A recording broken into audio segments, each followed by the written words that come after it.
But I'd say the thing that I'm most proud of is the Santa Teresa Oval project. The fact that we've been able to, I guess, put most of our staff and players through cultural awareness, our board, executive, that kind of thing. So pretty much everyone that's been at the club or been associated with the club now has a bit more knowledge about, I guess, Aboriginal Australia. The impact that we've had on the Santa Teresa community grassing their oval, to be able to bring them a ground where they can play on, where they can comfortably tackle each other and not get dust in their eyes when they're playing footy is an incredible achievement from the club. Well, I grew up in a working class area with several Indigenous friends, but it was still very easy to see the stark difference in the way my Indigenous friends were treated than I joined the RAP. I grew up in a family environment that took reconciliation really seriously. My sister is a proud Jar Jar Rung and Yorta Yorta person, and I want to be a strong ally for her and a strong ally for all First Nations people.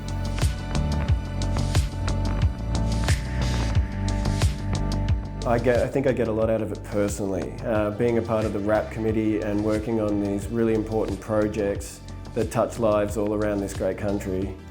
For me, it's more about the community. I get to meet more people in the community, so meet a lot of, I guess, Aboriginal businesses and elders and Aboriginal organisations, and just meeting some community that I hadn't met before.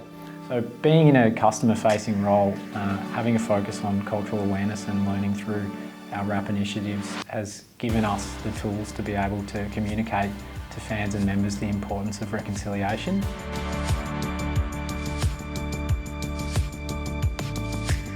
Make sure that you've got a really committed group of people who are willing to execute your ideas. The development of a RAP is only the first step in the reconciliation journey, and the execution is where you can actually really make an impact. You can work very closely with Reconciliation Australia, and the framework they've built allows for that reflection to take place.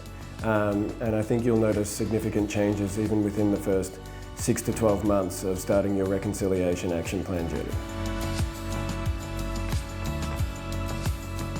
When I went on our first cultural immersion program in 2017, it was my first trip to the NT. I really realised very quickly that football was more than just a sport, closer to a religion in the NT. The people of Gingy Porter have done so much for this football club, even in a community of only 700 people.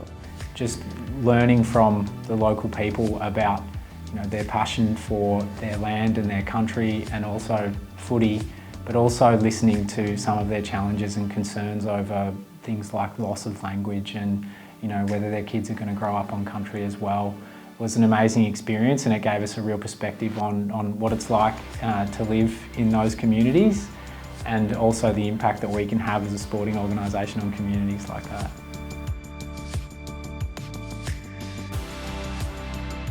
We've been really lucky as a RAP committee to get to know sort of local communities and get to work with local organisations to really assist us in bringing our RAP to life.